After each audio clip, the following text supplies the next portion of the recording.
आज झारखंड विधानसभा में नई सरकार की होगी अग्नि परीक्षा। हेमंत सोरेन भी रहेंगे मौजूद। झारखंड में 5 फरवरी यानी आज का दिन नई सरकार के लिए बेहद अहम होने वाली है। बता दें कि चंपई सोरेन सरकार विधानसभा में फ्लोर टेस्ट का सामना करेगी। बहुमत परीक्षण के दौरान झारखंड विधानसभा में झारखंड के पूर्व मुख्यमंत्री हेमंत सोरेन भी मौजूद रहेंगे। बता दें कि राजधानी रांची की विशेष अदालत ने शनिवार को उन्हें इसकी अनुमति दे दी है। शुक्रवार को झारखंड मुक्ति मोर्चा के नेता चंपई सोरेन ने झारखंड के 12वें मुख्यमंत्री के रूप में शपथ ली है। राज्यपाल सीपी राधाकृष्णन ने उन्हें 12:20 में राजभवन में उन्हें शपथ दिलाई। बता दें कि विधानसभा में विश्वास मत साबित करने के लिए चंपई सरकार ने विशेष सत्र बुलाया है। बता दें कि जमीन घोटाला मामले में 31 जनवरी को ईडी ने हेमंत सोरेन को गिरफ्तार किया था। इसके बाद कोर्ट ने 2 फरवरी को उनकी 5 दिन की रिमांड ईडी को दी थी। झारखंड के इन जिलों में आज बारिश के आसार। झारखंड में मौसम का उतार चढ़ाव लगातार जारी है। 5 फरवरी को झारखंड के उत्तर पूर्वी इलाके यानी देवघर, दुमका, जामताड़ा, पाकुड़, गोड्डा, गिरिडीह व साहिबगंज में, जबकि 6 फरवरी को झारखंड के दक्षिणी इलाके यानी पूर्वी व पश्चिमी सिंहभूम, सिमडेगा, सरायकेला, खरसावां में और निकटवर्ती मध्य इलाकों यानी रांची, रामगढ़, बोकारो, हजारीबाग, खूंटी, गुमला में कहीं कहीं बारिश होने की संभावना जताई गई है। खबरों को माने तो वहीं 7 फरवरी को झारखंड की राजधानी रांची समेत पूरे झारखंड में सुबह कोहरा या धुंध और बाद में आसमान साफ रहेगा और मौसम शुष्क बना रहेगा। फ्लोर टेस्ट से पहले चंपई सोरेन सरकार को समर्थन देने का विधायक लोबिन हेम्ब्रोम ने किया ऐलान। झारखंड विधानसभा में फ्लोर टेस्ट आज होने वाला है। झारखंड मुक्ति मोर्चा के विधायक लोबिन हेम्ब्रोम की नाराजगी की खबरें सामने आई थी। इस बीच उन्होंने चंपई सोरेन सरकार को समर्थन देने का ऐलान कर दिया है। खबरों को माने तो लोबिन ने राजधानी रांची स्थित आवासीय परिसर में रविवार को प्रेस कॉन्फ्रेंस करके इसकी जानकारी दी। उन्होंने चंपई सोरेन सरकार के गठन पर खुशी जाहिर करते हुए कहा कि इस सरकार को मेरा समर्थन रहेगा। हालांकि लोबिन हेम्ब्रोम के इस ऐलान से झारखंड विधानसभा में विश्वास मत से पहले चंपई सोरेन और झारखंड मुक्ति मोर्चा को बड़ी राहत मिलती नजर आ रही है। इस दौरान लोबिन ने कहा, झारखंड में विस्थापन आयोग का गठन हो, साथ ही आदिवासी मूलवासी की जमीन की खरीद बिक्री मामलों के लिए स्पेशल कोर्ट बनाने की मांग भी की। देश के कई राज्यों में पेपर लीक के खिलाफ आज संसद में पेश होगा बिल। देश में कई राज्यों में पेपर लीक की घटनाएं चिंता बढ़ाने वाली है। इसे लेकर काफी राजनीति भी होती रही है। इसको लेकर कड़े कानून की मांग होती रही है। हालांकि कई राज्यों में तो इसके खिलाफ कानून बनाने की कोशिश की गई है, लेकिन राष्ट्रीय स्तर पर इसके खिलाफ कोई कानून नहीं है। कई राज्यों में तो पेपर लीक की होने के कारण से परीक्षाएं रद्द करनी पड़ी हैं, जो ताजा झारखंड की घटनाएं भी हैं, और दोबारा एग्जाम कराने पड़े हैं। पेपर लीक की वजह से राजस्थान, हरियाणा, गुजरात और बिहार की भर्ती परीक्षाएं रद्द करनी पड़ी हैं। इससे कई छात्रों की मेहनत बर्बाद होती है। दोबारा परीक्षा कराने पर खर्चे और कई दिक्कतें होती रही हैं। केंद्र सरकार इसके लिए लोकसभा में बिल लाने जा रही है। संसद के बजट सत्र में आज यानी सोमवार को पेपर लीक के खिलाफ बिल पेश किया जाएगा। इस विधेयक में दोषी पाए जाने वालों के लिए दंड का प्रस्ताव है। पेपर लीक के दोषियों को 3 लाख रुपए से 5 लाख रुपए तक का जुर्माना और 10 वर्ष तक जेल की सजा हो सकती है। वहीं 1 करोड़ रुपए का जुर्माना लगाने की भी बात कही जा रही है। झारखंड में राहुल गांधी की न्याय यात्रा, कहा आदिवासी भाइयों के जल जंगल जमीन की रक्षा कांग्रेस करती है, करती रहेगी। कांग्रेस पार्टी की भारत जोड़ो न्याय यात्रा जारी है। इस समय भारत यात्रा झारखंड से होकर गुजर रही है। बता दें कि रविवार को झारखंड के धनबाद से राहुल गांधी की यात्रा शुरू हुई। इस दौरान यात्रा में भारी भीड़ देखी गई है। खबरों को माने तो यात्रा के दौरान राहुल गांधी ने स्थानीय लोगों से संवाद किया। उन्होंने कहा, पब्लिक सेक्टर यूनिट हिंदुस्तान की जनता की प्रॉपर्टी है, लेकिन मोदी सरकार इन्हें चुनिंदा 2 से 3 अरबपतियों को पकड़ा रही है। उन्होंने कहा कि मुझे लगता है थोड़े वक्त में झारखंड की स्टील इंडस्ट्री को भी ये अपने 2-3 मित्रों को पकड़ा देंगे। हम इसके खिलाफ खड़े हैं।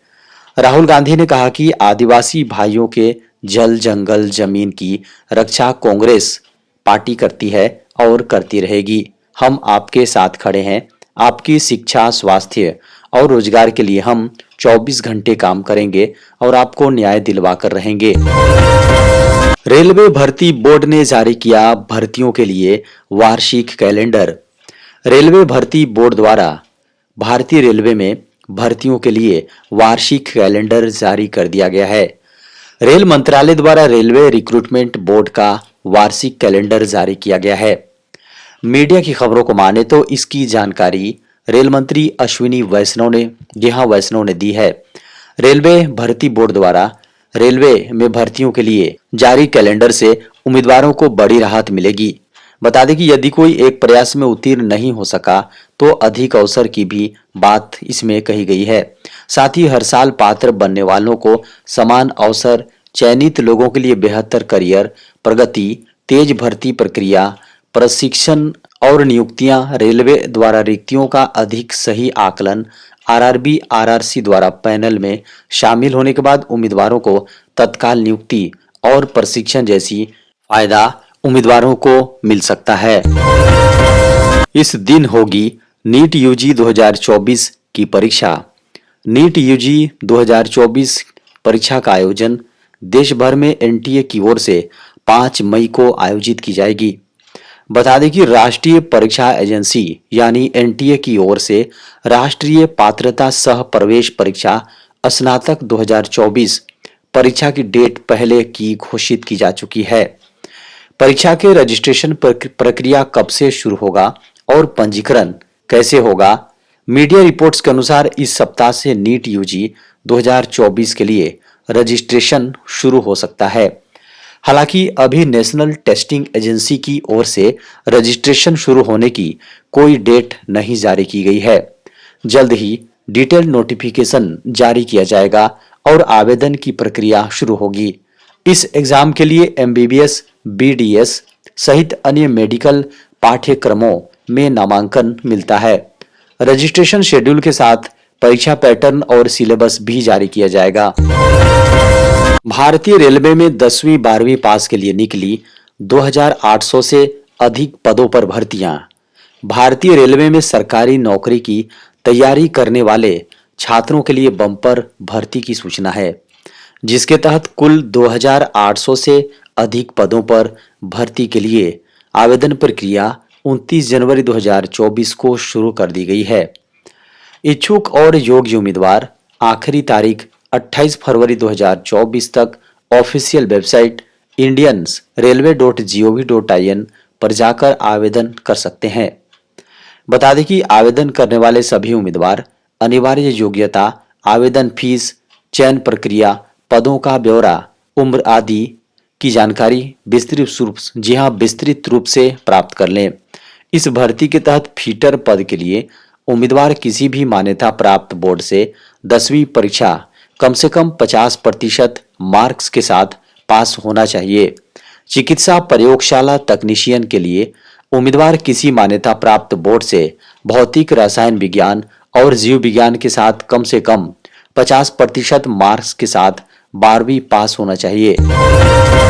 पान मसाला और तंबाकू को लेकर बदला नियम, 1 अप्रैल से लगेगा लाखों का जुर्माना। पान मसाला, तंबाकू और गुटखा प्रोडक्ट्स बनाने वाली कंपनियों पर 1 अप्रैल से भारी जुर्माना लग सकता है। जीएसटी काउंसिल की ओर से जारी नई एडवाइजरी जारी की गई है, जिसमें इस बारे में सूचना दी गई है।